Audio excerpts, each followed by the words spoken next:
Alhamdulillah. Nama saya Maulina Rasulia Chandra. Kami dari kelas 11-12 ingin mempresentasikan hasil scrapbook kami yang bertemakan Jepang, Kyoto. Yang pertama itu dari alat dan bahannya, kami ada kertas karton Jakarta, karton pink, karton silver, penggaris, pulpen, double tip, landscape, gunting, cutter, dan serta materi elemen dan stikernya. Jadi cara yang pertama adalah kita potong karton Jakartanya membentuk kotak seperti ini. Kita butuh 3 bagian, ini, dan ini. Jadi untuk depan dan belakang ukurannya sama, dan untuk punggung bukunya ukurannya lebih kecil dari depan dan belakang ini. Selepas itu kami menutupi karton Jakartanya menggunakan karton pink seperti ini. Kami menggunakan double tip untuk menutupinya. Dan di ujungnya ini, di sininya akan dipotong sedikit untuk melipat karton pinknya ini untuk ke dalam gitu loh. Selepas itu kami membuat halamannya. Halamannya menggunakan kertas juga, tapi kertasnya seperti dipotong-potong, jadi kayak 2 bagian dilipat terus sampai jadi 3 buting. Kami menggunakan 3 buting, berarti menjadi 12 halaman. Terus selanjutnya kita potong halamannya lebih kecil dari bentuk bukunya. Dan ini di sininya jangan dilem dulu, tapi kalau untuk di sini dan di sininya dilem dulu. Terus tuh waktu mau di sini waktu mau ditempel baru ininya dilem, terus ditempel. Habis itu jadi deh seperti ini. Kami akan menjelaskan materi yang ada di dalam buku. Yang pertama itu ada pendahuluan. Kyoto adalah kota kuno di Jepang yang pernah menjadi ibu kota selama lebih dari 1000 tahun. Kota ini dikenal dengan budaya tradisionalnya yang masih terjaga, alam yang indah, serta kehidupan masyarakat yang selaras dengan lingkungan. Kyoto juga terkenal sebagai pusat kebudayaan dan pelestarian alam Jepang, di mana manusia hidup berdampingan dengan flora dan fauna yang khas 4 musim.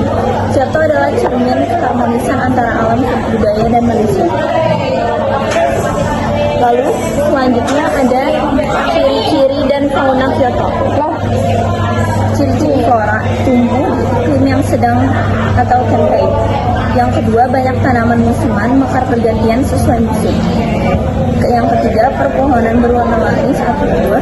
Yang keempat, banyak tumbuhan khas hutan pegunungan seperti bambu dan cedar. Lalu ada ciri fauna. Yang pertama, hewan mampu beradaptasi dengan suhu dingin. Yang kedua, banyak pohon liar yang hidup di dekat manusia. Yang ketiga, terdapat hewan semi-liar aman dan kuat. Yang keempat, faunanya didominasi hewan hutan dan burung. Yang selanjutnya ada flora yang ada di Kyoto. Yang pertama ada contoh flora khas Kyoto. Yang pertama ada sakura atau cherry blossom, simbol musim semi. Yang kedua ada momiji, daun maple Jepang, merah keemasan saat musim gugur. Yang ketiga ada bambu Arashiyama, tumbuh dalam hutan bambu raksasa. Yang keempat ada camellia atau juga disebut tsubaki, bunga musim dingin. Yang kelima ada teh hijau, uji matcha, tanaman kebanggaan Kyoto. Yang keenam ada pinus hitam Jepang, tumbuh di pegunungan. Halaman selanjutnya ada fauna yang ada di Kyoto.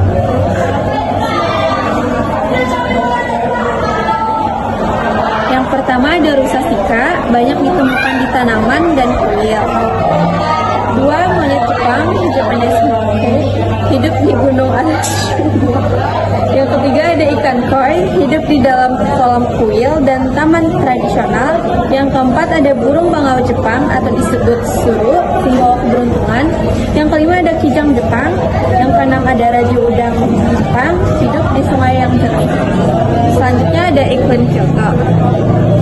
Kyoto memiliki iklim sedang 4 musim, yaitu musim semi, sejuk 10 derajat Celcius sampai 18 derajat Celcius. Banyak bunga mekar. Yang kedua ada musim panas lembab 28 derajat Celcius sampai 35 derajat Celcius. Yang ketiga ada musim gugur, dingin dan kering, 12 derajat Celcius sampai 20 derajat Celcius. Daunnya berubah warna. Yang terakhir ada musim dingin. Dapat turun salju pada suhu 0 derajat Celcius sampai 8 derajat Celcius. Kelembapan udaranya 60 sampai 80%. Curah hujannya di atas 1.500 sampai 1.600 mm per tahun. Ada musim hujan sejuk di bulan Juni sampai Juli. Halaman selanjutnya. Lalu selanjutnya ada kondisi tanah Kyoto. Tanah terdiri dari vulkanik dan lumpur berpasir sangat subur. Lalu tanah kaya mineral karena sungai dari pegunungan. Cocok untuk pertanian seperti hijau. Banyak kawasan hutan dengan tanah lembab. Pegunungan di sekeliling kota menjaga kestabilan lingkungan. Tanah Kyoto mendukung hutan bambu, tanaman bunga hingga pepohonan besar.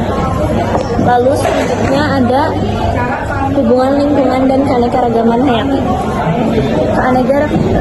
Keanekaragaman hayati Kyoto dipengaruhi kuat oleh lingkungan. Yang pertama, iklim 4 musim memunculkan flora musiman seperti sakura mekar saat semi, maple berwarna merah saat gugur, camellia mekar saat dingin. Lalu yang kedua, ada curah hujan tinggi, yaitu hutan bambu dan hutan pegunungan tumbuh subur. Yang ketiga, ada kelembapan tinggi, contoh untuk lumut, tekis, burung air, dan sapi.